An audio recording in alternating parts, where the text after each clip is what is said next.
"Ma'am, I need to see your boarding pass again," the flight attendant said with a dismissive tone. Her eyes narrowed as she examined the ticket. "Your boarding pass has to be confirmed first before you're allowed to board, so you can't board this plane yet. Step aside for others to board." Elise, the black CEO, extended her boarding pass again, her expression calm despite the storm brewing inside her. "There's no mistake. I'm in seat 2A. Soon, a security guard approached, his hand immediately gripping Elise's arm when she tried to explain her situation. His fingers dug into her simple suit jacket as he began pulling her away from the gate. Other passengers looked on, some concerned, some indifferent, some even nodding in approval. But within 30 seconds, something extraordinary happened. The massive departure screens throughout the terminal flickered, then went completely black. The boarding gate's electronic displays froze. Announcements over the PA system abruptly cut off mid-sentence. The confusion in the terminal amplified tenfold. Passengers who had been boarding suddenly stopped in their tracks. Airline staff stared at their dead computer terminals in disbelief. Gate 37B was in complete chaos. Passengers shouting over each other, carry-on luggage scattered across the waiting area, airline staff frantically trying to maintain order but failing miserably. This wasn't just your typical flight delay frustration. Something much bigger was unfolding.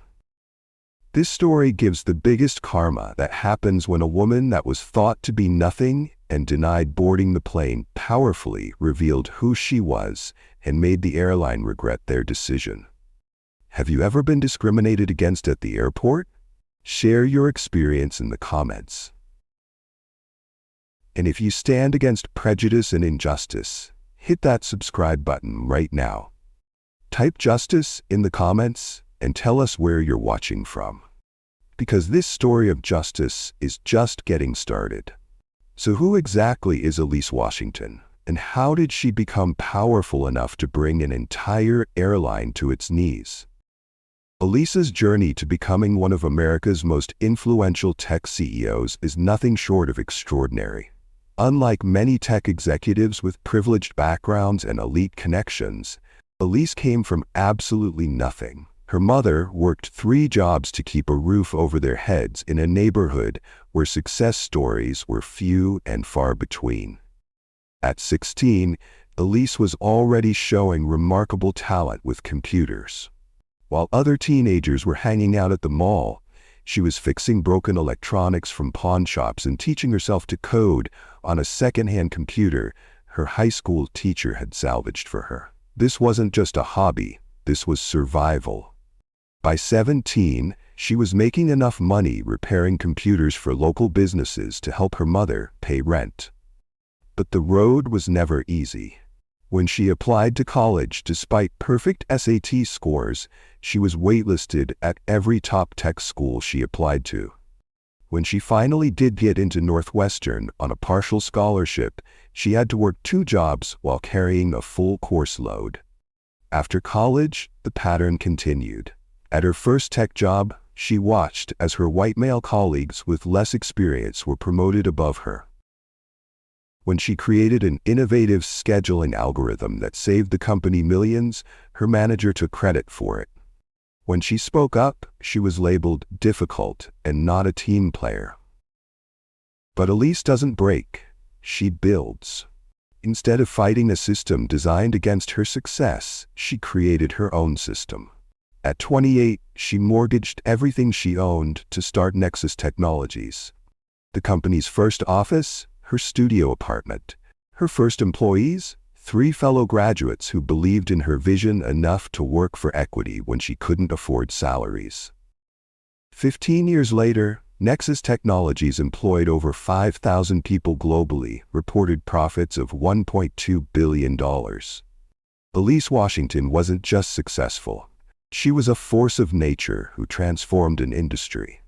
The morning of our story, Elise was preparing for what might be the most important deal of her career.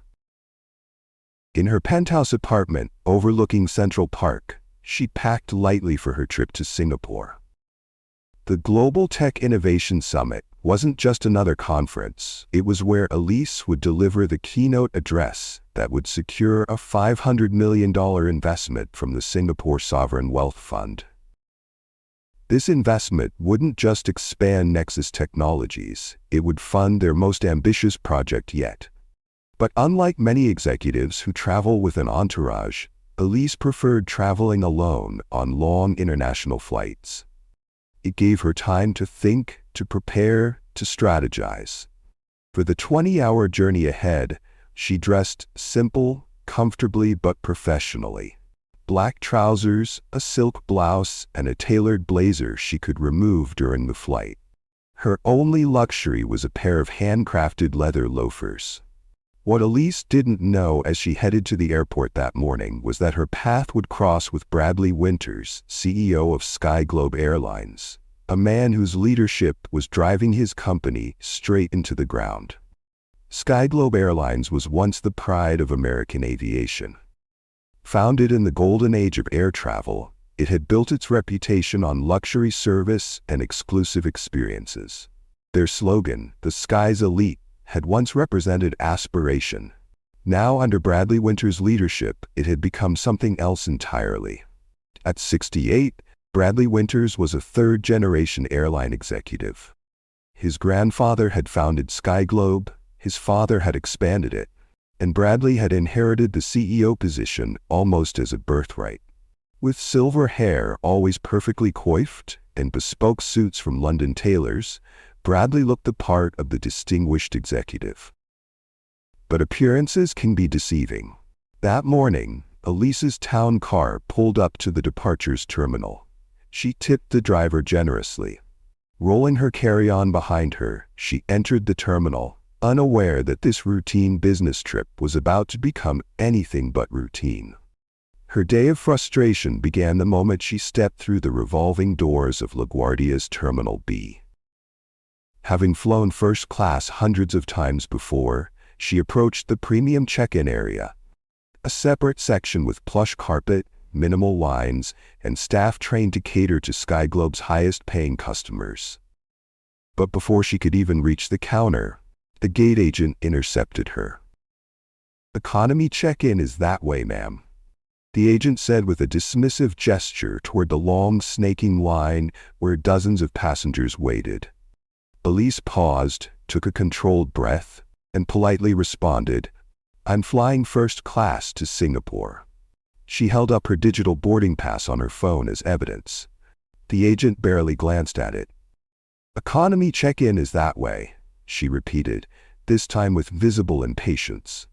It was the first little cut of the day, a small moment that most white travelers would never experience. For Elise, she didn't argue. Instead, she walked to the premium counter anyway and was greeted by a different agent who processed her check-in without issue, though not without first double-checking her booking with visible surprise. After checking her larger suitcase, Elise headed to security with just her designer carry-on and briefcase. The premium security lane was nearly empty, a perk of first-class travel that usually made the exorbitant ticket prices worth every penny. But as Elise approached the TSA checkpoint, an agent waved her out of the premium lane. "Random security check, ma'am. You'll need to go through enhanced screening." Elise watched as three white businessmen in expensive suits walked through the premium lane without a second glance from the same TSA agent. She looked around at the randomly selected travelers in the enhanced screening line. Every single one was a person of color. When her turn came, the male TSA agent's pat-down went well beyond standard procedure. His hands lingered too long. He checked the same areas multiple times. His touch was firmer than necessary. The humiliation burned inside her, but Elise maintained her composure. She'd learned long ago that showing anger would only make things worse. She'd be labeled as the angry black woman, giving them justification for their treatment. As she collected her belongings after the screening, she immediately noticed something was missing. Her watch. Not just any watch, but a custom-designed Patek Philippe worth over $60,000. It had been a gift to herself when Nexus Technologies went public. More than its monetary value, it symbolized everything she had overcome.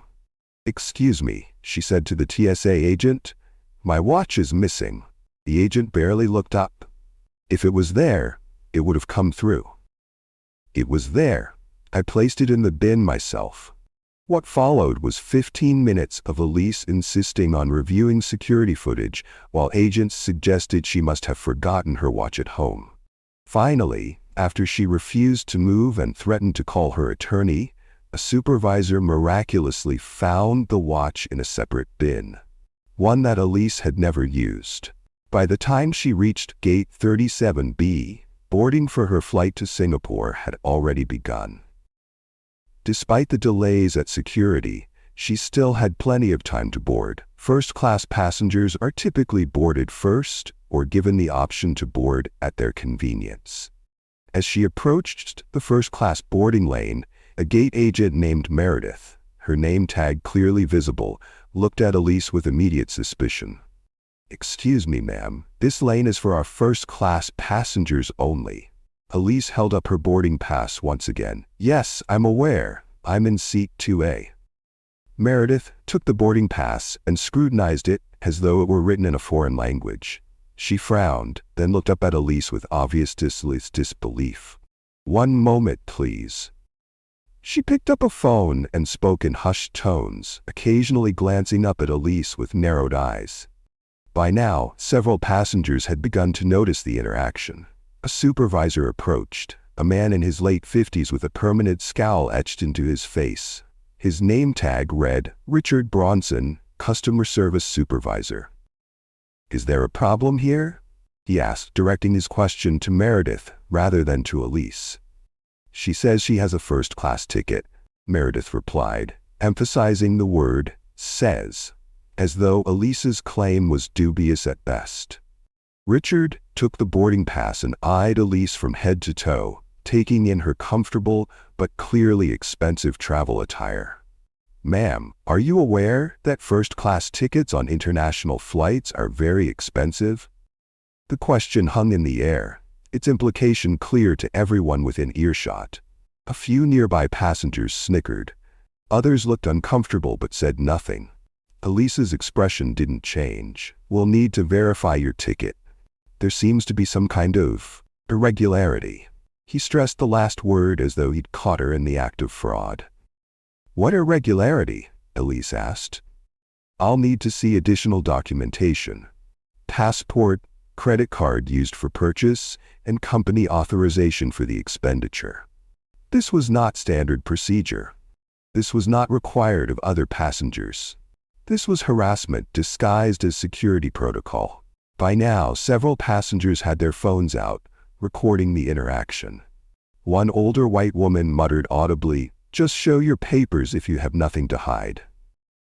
Elise provided her passport and corporate credit card, though she rightfully refused to show any company authorization, a document that isn't required by any airline for any passenger, regardless of ticket class. "You'll need to step aside while we verify this information," Richard insisted. "The flight needs to continue boarding." And so, as other first-class passengers boarded with nothing more than a cursory glance at their boarding passes, Elise was escorted to a customer service desk away from the gate. She was told the verification would just take a few minutes. Those few minutes stretched into 20, then 40, then over an hour. Elise sat at the desk, watching the minutes tick by on her reclaimed watch. No updates were provided. No explanations were offered. She repeatedly asked about the status of her verification, only to be told, "We're working on it." From where she sat, she could see her gate. She could see the final boarding calls being made. She could see the door to the jet bridge slowly closing. But what she could also see and hear was a group of Skyglobe employees huddled at a nearby counter, occasionally glancing her way and laughing. Though they tried to keep their voices down in the busy but acoustically unforgiving airport terminal, fragments of their conversation reached her. "Thinks she belongs in first class. Probably her first time on a plane. Bet she won't be so bold when she misses her flight. Each word was a dagger. But what cut deeper was watching her flight. A flight she had every right to be on, in a seat she had paid thousands for, depart without her. The boarding door closed, the jet bridge pulled back. Through the large windows she watched her plane taxi away. Only then did Richard return to the desk. I regret to inform you that while we were verifying your information, your flight has departed, he said without a hint of actual regret. Unfortunately, you missed your boarding time. Elise's voice remained steady, despite the rage and hurt building inside her. I missed my boarding time because your staff deliberately detained me on false pretenses. Richard ignored her accusation completely. We can rebook you on the next flight to Singapore, which departs in approximately 5 hours. However, I'm afraid the first class is fully booked. We can offer you an economy seat. This was the final insult, not just denying her the seat she had paid for, but downgrading her while pocketing the substantial difference in fare. Show me the booking system, Elise demanded. I want to see the first-class manifest for that flight. Ma'am, I'm not authorized to. Show me the system, Elise repeated, standing now, or I'll have my company's legal team check every record for that flight. Her calm confidence must have rattled him, because to her slight surprise, Richard turned the monitor toward her. Whether he thought she wouldn't understand what she was looking at, or whether he simply panicked, we'll never know. But what Elise saw confirmed her suspicions. There were 3 open seats in first class on the next flight. You're lying to me, she said simply. There are 3 available first-class seats. Richard quickly turned the monitor away. Those are blocked for operational reasons. What operational reasons? I'm not at liberty to discuss. Discriminatory reasons, Elise said, her voice rising just enough to be heard by nearby passengers. You prevented me from boarding my original flight, and now you're lying about availability to keep me out of first class on the next one. Several other travelers had stopped to watch the confrontation unfold. Some had their phones out, sensing that something significant was happening. I demand to be rebooked in first class on the next flight as compensation for missing my original flight due to your staff's actions, Elise stated firmly. Richard's face flushed red. Ma'am, I'm going to have to ask you to lower your voice. I will not be silenced when I'm being discriminated against, Elise replied, her voice perfectly controlled, but carrying enough to be heard clearly by those around her. That's when Richard made the call that would ultimately destroy his company. He signaled to security. 2 guards approached rapidly, and the taller one immediately grabbed Elise's arm with unnecessary force. Ma'am, you need to come with us now, he said gruffly. Take your hands off me, Elise said. I have done nothing wrong. The guard tightened his grip, yanking her away from the counter. The sudden movement caused Elise to lose her balance, and her phone and documents scattered across the floor. As she bent to retrieve them, she noticed a familiar figure watching the scene from a short distance away. Even without the media photos she'd seen, she would have recognized Bradley Winters by his air of entitlement alone. The Sky Globe CEO was observing the situation with what could only be described as satisfaction. As the security guards continued to usher her away, she heard Bradley turn to a colleague and mutter words that would soon come back to haunt him. Some people just don't know their place.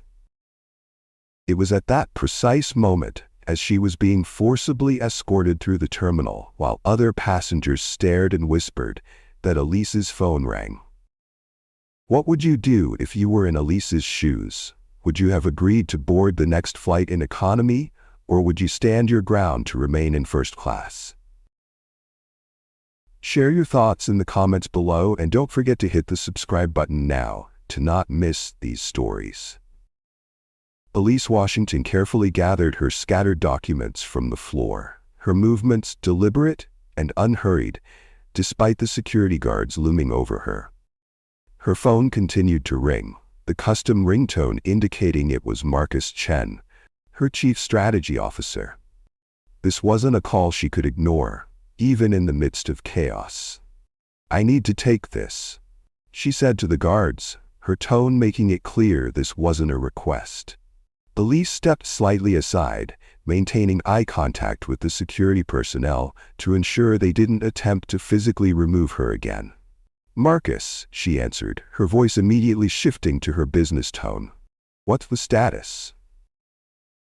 What the security guards didn't know, what Bradley Winters himself didn't know as he watched from a distance with smug satisfaction, was that this call would be the beginning of the end for SkyGlobe Airlines. "Elise, the Singapore Sovereign Fund needs our decision by tomorrow morning," Marcus explained urgently.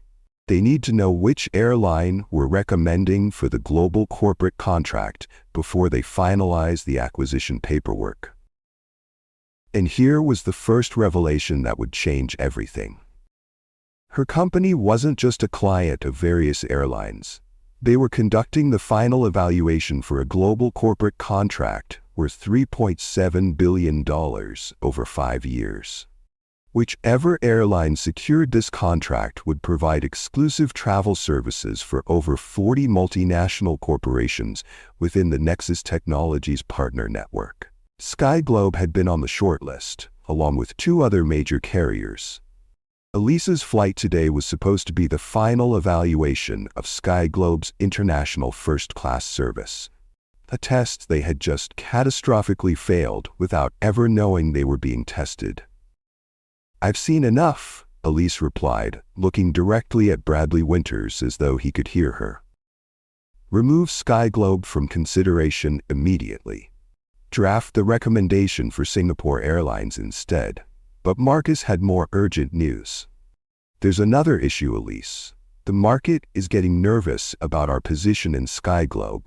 There are rumors that we might be divesting," Marcus said. And here was the second bombshell. Behind the scenes, through her private investment firm, Elise Washington personally controlled 28% of SkyGlobe's stock. Combined, they represented the single largest ownership block in the struggling airline, larger even than the shares held by the Winters family. Most passengers watching the scene unfold had no idea that the woman being mistreated held enough stock to destroy the company's valuation with a single sell order. "The Singapore conference isn't just about our recommendation, Elise," Marcus continued. "Everyone is expecting your keynote to signal the green light for our acquisition talks." And there was the third revelation. The Singapore conference wasn't merely about securing a $500 million investment. It was about finalizing Nexus Technologies' acquisition of Aerosphere Airways, SkyGlobe's largest competitor in the Asian market. A move that would fundamentally reshape the airline industry for decades to come. The security guards shifted uncomfortably, sensing that this seemingly routine situation was evolving into something far beyond their pay grade. One of them spoke into his radio, updating someone about the situation at Terminal B.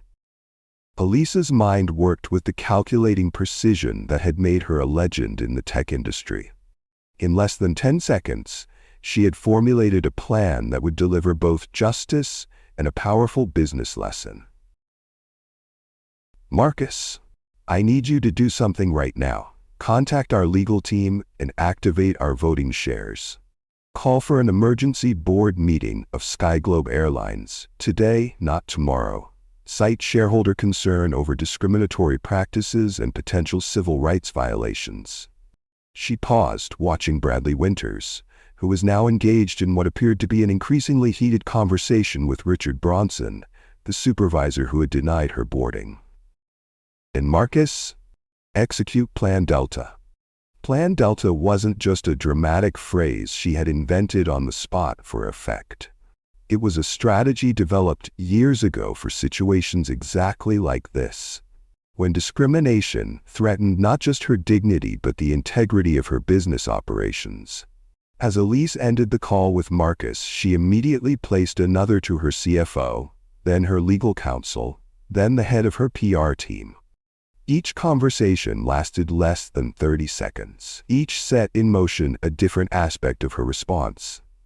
The security guards still hovered nearby, but now they seemed uncertain. One kept glancing at his radio, waiting for instructions. The other was openly staring at Elise with growing recognition, as though trying to place her face.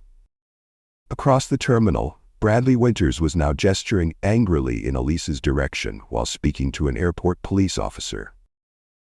From his body language and occasional glances her way, it was clear he was trying to have her removed from the airport entirely. "She's being disruptive and threatening our staff," Bradley's voice carried across the space as his volume increased with frustration. "I want her escorted out of this terminal immediately."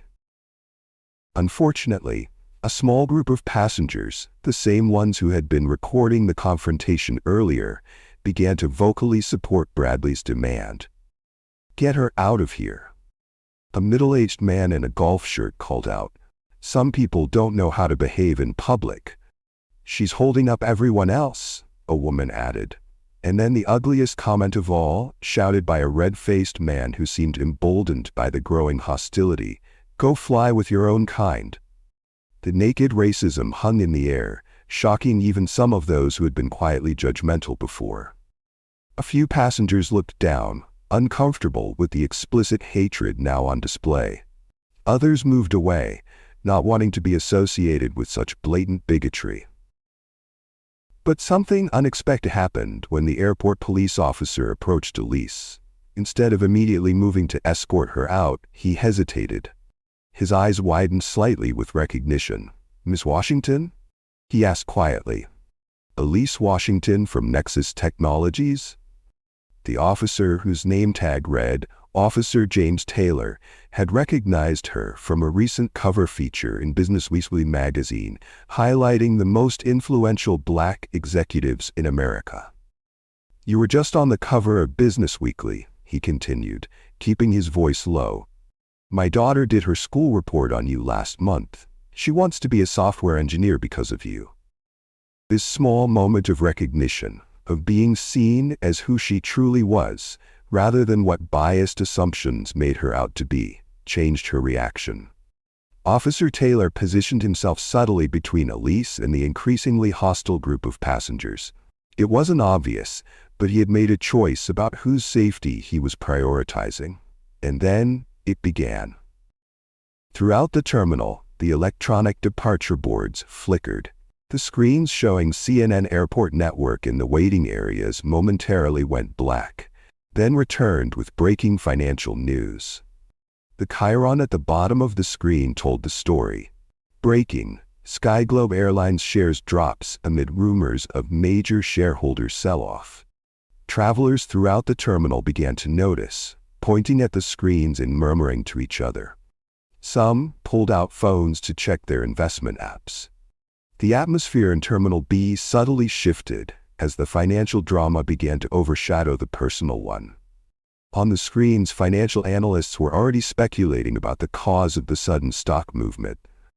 One mentioned unconfirmed reports of discriminatory incidents and potential civil rights violations that could expose the airline to significant legal liability. Marcus Chen had wasted no time in executing Plan Delta. Bradley Winters' phone rang, then rang again, and again. His face, already flushed with anger, now drained of color as he glanced at the screen of his phone. He stepped away to take the call, his entire demeanor transforming from aggressive to defensive in an instant. The SkyGlobe CEO paced back and forth, occasionally glancing toward Elise with growing recognition and alarm. Whatever he was hearing on the other end of that call was clearly devastating news. Across the terminal, other SkyGlobe executives who happened to be at the airport that day were receiving similar calls.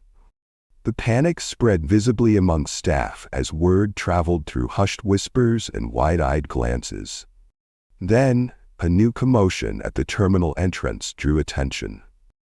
A group of men and women in immaculate suits marched purposefully through the doors, led by a young woman in her 30s with the confident stride of someone who navigated corporate battlefields daily. Samantha Rivera, police's executive assistant, had arrived with reinforcements. Behind her walked 4 members of Nexus Technologies' legal team, each carrying leather portfolios and wearing expressions that would make any corporate executive reconsider their life choices. Samantha spotted Elise immediately and moved directly toward her, the legal team following in perfect formation. "The documents you requested," Samantha said, handing Elise a slim leather portfolio. "And the board members have been notified. They're assembling via video conference in 30 minutes. Elise nodded, taking the portfolio and opening it to review its contents. Inside were printouts of Sky Globe's own non-discrimination policies. With her team now beside her, Elise straightened her jacket and began walking, not toward the exit as Bradley had demanded, but back toward Gate 37B, where her confrontation had begun. Officer Taylor made no move to stop her. The security guards looked to each other uncertainly, receiving no clear instructions through their radios, as the chain of command at Sky Globe was now in disarray. Elise walked with purpose, her legal team flanking her like an honor guard. Passengers moved aside, some recording with their phones, others watching with the fascinated expression of people witnessing history without fully understanding it yet. As she approached the gate area, the airport's PA system crackled to life. "Attention all passengers. Due to an administrative action, all Sky Globe Airlines flights are temporarily grounded. Sky Globe passengers should stand by for further information. We apologize for any inconvenience." The announcement repeated in Spanish, then Mandarin, then French. Throughout the terminal, Sky Globe passengers looked up in confusion and growing anger. Gate agents were suddenly bombarded with questions they couldn't answer. The airline's operations had effectively frozen in place. Bradley Winters, still on his phone at the far end of the terminal, looked up at the announcement with an expression of pure horror.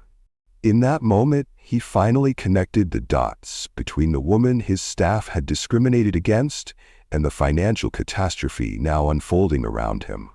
Elise hadn't just been denied boarding or a seat in first class, she had been denied her dignity. And now, Sky Globe Airlines was about to learn exactly how costly that mistake would be. The stage was set for a confrontation that would change the airline industry forever. Bradley Winters versus Elise Washington. Old prejudices versus new power. Discrimination versus justice. And it was about to play out in front of hundreds of witnesses, thousands of social media viewers, and millions of stockholders. Gate 37B had transformed from an ordinary airport gate into ground zero of what would soon be called the Sky Globe Reckoning. The announcement that all flights were grounded had created instant chaos. Hundreds of passengers crowded the customer service desks, demanding explanations, refunds, and alternative travel arrangements. "What do you mean all flights are grounded? I have a connecting flight to catch. This is outrageous. I paid thousands for my ticket. Someone better explain what's happening right now." The Sky Globe staff, completely unprepared for this situation, did what frightened people often do when facing an angry mob. They looked for a scapegoat, and they found one in Elise Washington. "Ma'am, if you hadn't disrupted our boarding procedures, none of this would be happening," Meredith, the gate agent who had first questioned Elise's ticket, announced loudly enough for nearby passengers to hear. Richard Bronson, the supervisor, joined in. "This woman has caused a major disruption to our operations because she couldn't follow simple instructions." Their strategy worked, at least initially. Several passengers turned toward Elise with renewed anger, now blaming her for their travel woes. "Is she the reason our flights are canceled?" one man demanded. "Why is one person allowed to ruin travel plans for hundreds of people?" Another shouted. The crowd was growing hostile, closing in around Elise and her legal team. Officer Taylor positioned himself closer to her, sensing the escalating tension. What happened next would become one of the most viewed viral videos of the year. With calm determination, Elise stepped away from her legal team, moved to a nearby row of seats, and gracefully stepped onto a chair to elevate herself above the crowd. "My name is Elise Washington," she began, her voice carrying across the gate area with the same commanding presence that had captivated audiences in boardrooms and conference halls worldwide. "I am the CEO of Nexus Technologies and the founder of Horizon Capital." The simple act of claiming her identity and position, of refusing to be diminished or erased, immediately changed the energy in the terminal. Some passengers pulled out phones to search her name, eyes widening as they realized who was speaking. "I came to this airport today as a paying customer with a valid first-class ticket, just like many of you. I was denied boarding not because of anything I did wrong, but because of what I look like." A hush fell over the immediate area as passengers stopped to listen. Even those who had been hostile moments before seemed compelled by her dignified presence. "What happened to me today is not unique. It happens to people who look like me every day in airports across this country. The difference is that today, it happened to someone with the power to demand accountability." At that precise moment, Bradley Winters arrived at the gate, breathing heavily from having rushed across the terminal. He froze at the sight of Elise standing elevated above the crowd, commanding the attention of everyone present. Attention that, as CEO, he believed should be his alone. A Skyglobe executive leaned in and whispered urgently in his ear. Bradley's expression shifted from anger to shock to something resembling fear as he finally understood exactly who Elise Washington was and what power she wielded over his company. The situation escalated further as the first media crews arrived, local news stations that had been tipped off about a developing story at LaGuardia. Cameras and microphones appeared, reporters pushing through the crowd to get closer to the action. Bradley immediately moved to intercept them. "This is a private matter concerning Skyglobe Airlines. No media is permitted in this area." But Officer Taylor stepped forward. "This is a public terminal, sir. The media has every right to be here as long as they don't interfere with security operations." The cameras turned instantly toward the confrontation between Bradley and the officer, capturing the Skyglobe CEO's growing frustration and panic. Elise continued speaking, now aware that her words were being broadcast beyond just the terminal. "Today, Skyglobe Airlines showed its true colors, not just to me, but to all of you. And now to the world. What you may not know is that through my investment firm, Horizon Capital, I control 28% of Skyglobe's stock, making me the largest shareholder in the company." Gasps and murmurs spread through the crowd. Several passengers who had been hostile now looked decidedly uncomfortable. Bradley Winters pushed through the crowd, desperate to take control of the situation. He reached the area where Elise stood, his face a mask of forced cordiality. "Miss Washington," he began, loud enough for the cameras to catch. "There's clearly been a terrible misunderstanding. On behalf of Skyglobe Airlines, I want to personally apologize for any inconvenience you've experienced today." Elise looked down at him with the calm gaze of someone who had dealt with men like Bradley her entire career. Men who believed a simple apology could erase deeply ingrained patterns of discrimination. "This isn't about inconvenience, Mr. Winters. This is about systemic discrimination embedded in your corporate culture. Discrimination that you have personally fostered and encouraged." Bradley's artificial smile faltered. "I assure you, Skyglobe has strict non-discrimination policies." "Policies that exist on paper but not in practice," Elise interrupted. She turned to Samantha, who handed her a tablet. For the past 6 months, my team has been documenting discriminatory incidents on SkyGlobe flights and at SkyGlobe facilities. This was the bombshell revelation no one had anticipated.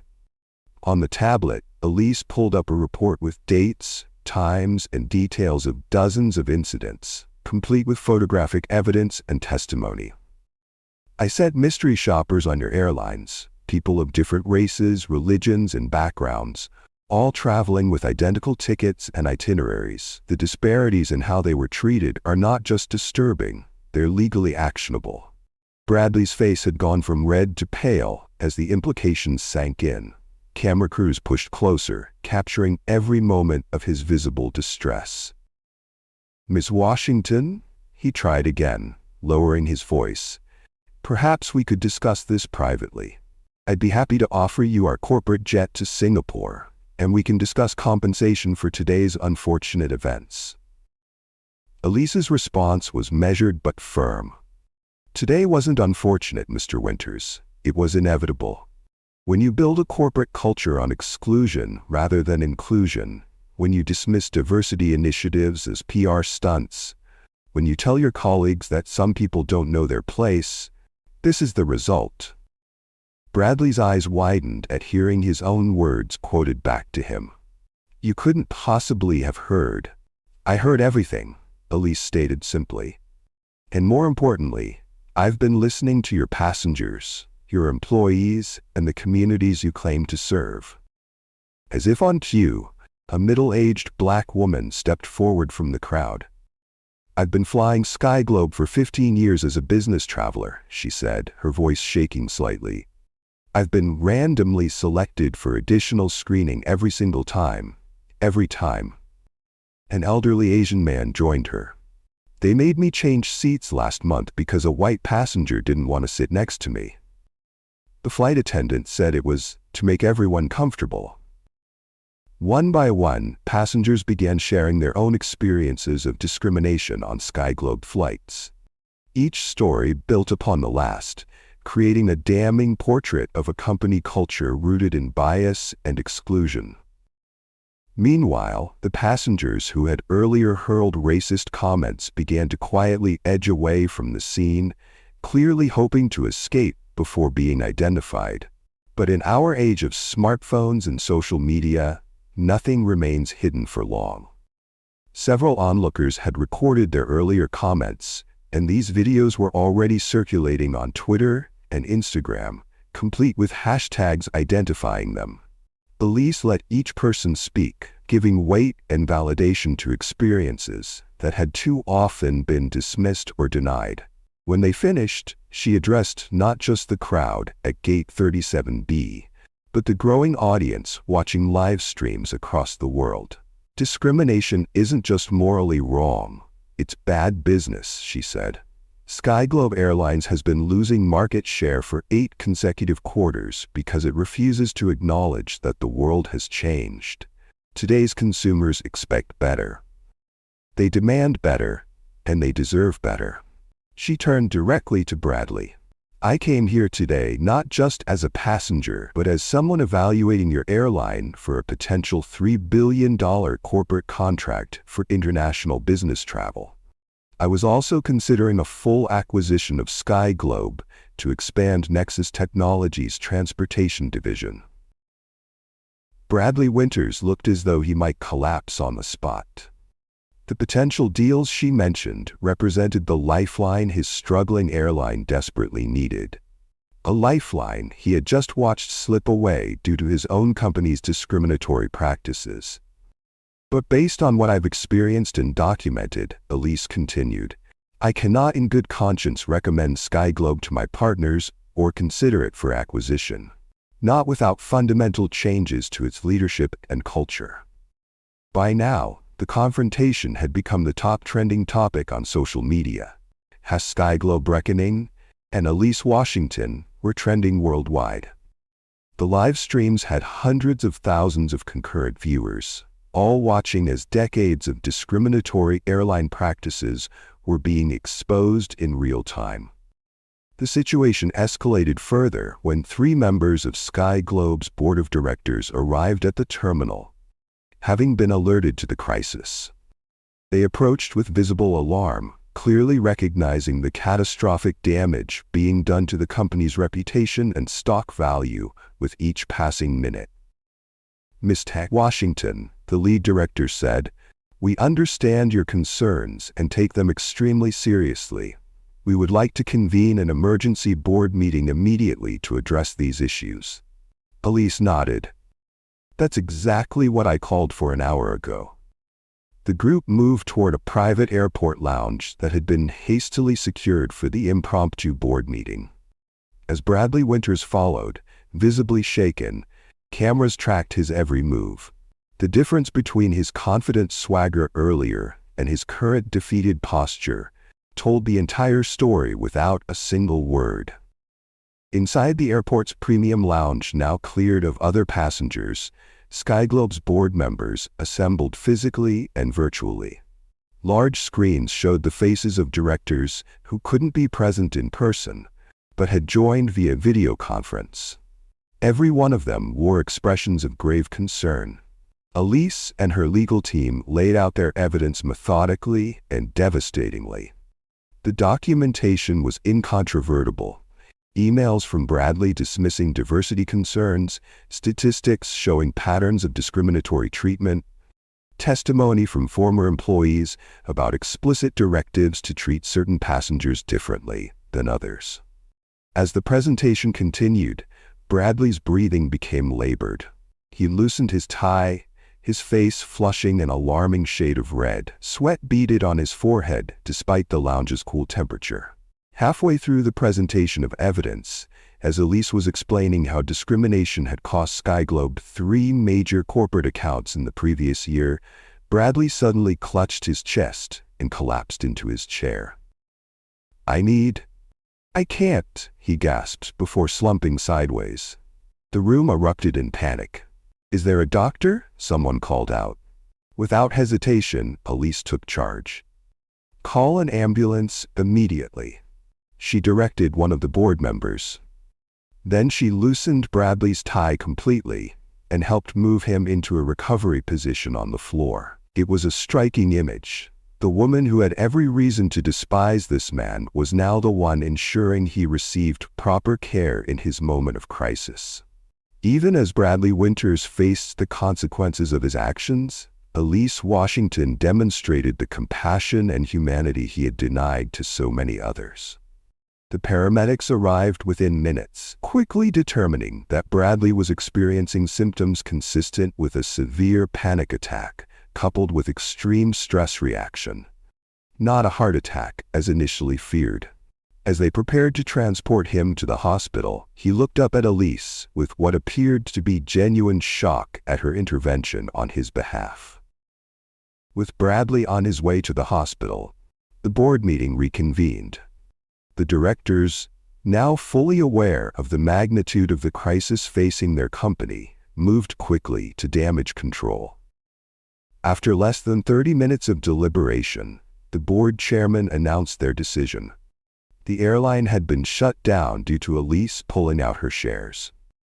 Bradley Winters would be suspended immediately, pending a full investigation.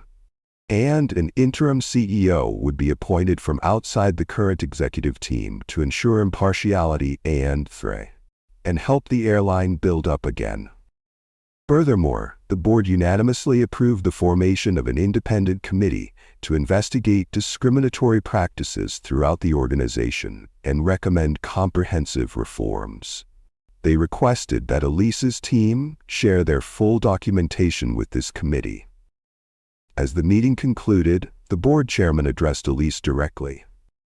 "Ms. Washington, we cannot undo what happened to you today or to countless others over the years, but we can commit to ensuring it never happens again. We would welcome your guidance in this process of transformation." Elise's response was measured but firm. Real change requires more than apologies and committees. It requires a fundamental shift in culture from the top down. I'll be watching closely to see if Sky Globe is truly committed to that shift. As Elise exited the lounge with her team, she found the terminal had transformed. The anger that had greeted her earlier had been replaced with something altogether different. Respect, admiration, and in many cases, gratitude. Passengers approached to shake her hand. Airport staff who had been reluctant to get involved earlier now nodded in acknowledgement as she passed. And the media, sensing that they were documenting a pivotal moment in corporate America, captured every moment. The confrontation at Gate 37B proved to be just the beginning of a transformation that would ripple through not just SkyGlobe Airlines, but the entire industry. But the most surprising developments were still to come. 1 week after the confrontation at Gate 37B, the world witnessed something unprecedented in aviation history. The Grand Ballroom in Manhattan was filled to capacity with journalists from around the globe. The SkyGlobe logo, once a symbol of prestige, now hung behind the podium like a relic of a bygone era. The interim board chair, Dr. Janet Rivera, notably the first Latina to hold such a position in a major airline, approached the microphone. The room fell silent. After careful consideration and preliminary findings from our internal audit, the board of directors has made the difficult but necessary decision to suspend all SkyGlobe operations, effective immediately. The announcement sent shockwaves through the industry. Never before had an airline of SkyGlobe's size voluntarily grounded its entire fleet outside of a national emergency. Over 250 aircraft would sit idle at airports across the globe. More than 21,000 employees would be placed on paid leave during what was described as a comprehensive restructuring. The financial cost was staggering, estimated at over $35 million per day. Dr. Rivera's introduction, she made it clear that the cost of continuing business as usual would have been far greater. Some have asked why such a drastic measure is necessary, Rivera began, her voice steady and resolute. My answer is simple. Sometimes you need to tear down the foundation to rebuild properly. SkyGlobe's issues aren't superficial problems that can be fixed with sensitivity training or policy memos. The discrimination was structural, embedded in the company's culture from its highest levels to its daily operations. The cameras panned across the room, capturing the solemn faces of board members who had come to recognize the full extent of their company's failings. Many had initially resisted the idea of a complete shutdown, arguing for less dramatic remedies. But the preliminary audit findings had silenced those objections. Throughout the week following the LaGuardia incident, SkyGlobe terminals across the world had transformed into ghost towns. Ticketing counters stood empty. Check-in kiosks displayed temporarily unavailable messages. Maintenance hangars were quiet, except for the minimal staff performing essential aircraft preservation work. At JFK Airport, a time-lapse camera captured the SkyGlobe fleet being towed to remote stands, their engines covered, their livery suddenly looking like artifacts from a company that already belonged to history. The airline industry, accustomed to continuous operation regardless of circumstances, watched in disbelief as one of its oldest members voluntarily removed itself from the skies. SkyGlobe Airlines will remain closed, Dr. Rivera continued at the press conference, until we have implemented new leadership, new policies, and new cultural safeguards that ensure every passenger and employee is treated with dignity and respect, regardless of their race, gender, religion, or background. What few people expected was the profound remorse expressed by some of the very employees who had been part of the discriminatory culture. In an emotional interview with CNN, Meredith Thompson, the gate agent who had first denied Elise boarding, spoke through tears about her own complicity. I've spent 10 years working for SkyGlobe, and I never once questioned the patterns I was participating in, she admitted. We were trained to provide extra scrutiny to certain passengers, but it was never explicitly called racial profiling. It was coded in language about security concerns or passenger comfort. Meredith had since volunteered to join an employee committee working with the independent auditors to identify and address discriminatory practices. "I can't change what I did," she said, "but I can help make sure it never happens again." Meanwhile, at New York Presbyterian Hospital, Bradley Winters was recovering from what doctors had diagnosed as stress-induced cardiovascular episode. Television footage showed him watching the press conference announcing the airline's suspension, his expression transforming from disbelief to something resembling understanding, as the full consequences of his leadership became clear. According to sources close to him, Bradley had been uncharacteristically quiet during his recovery, declining to issue statements or mount a defense of his actions. One hospital staff member reported overhearing him say, "She was right," though whether he meant Elise or someone else wasn't clear. 2 weeks into the shutdown, the independent auditors released their preliminary findings, and they were even more damning than anticipated.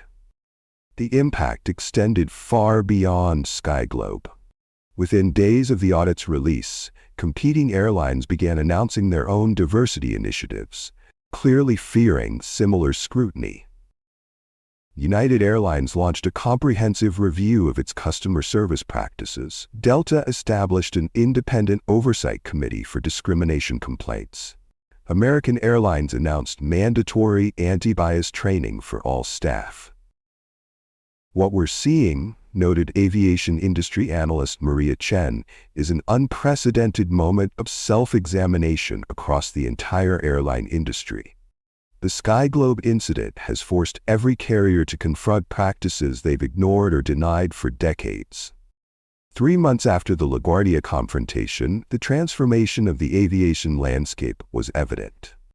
The Department of Transportation announced new regulations requiring airlines to track and report data on passenger treatment by race and other demographic factors. Industry associations established certification programs for equity in customer service. Insurance companies began offering lower rates to airlines with robust anti-discrimination programs. At LaGuardia Airport, Gate 37B, where everything had begun, was being renovated. The SkyGlobe signage had been removed, but a new sign covered in blue construction wrap bore the teaser, "Coming soon, a new way to fly." Behind the barricades, workers were installing a completely redesigned gate area featuring accessibility enhancements, prayer rooms, multilingual signage, and culturally inclusive artwork. 6 months after operations were suspended, SkyGlobe Airlines returned to the skies with new leadership, new policies, and a new commitment to inclusion.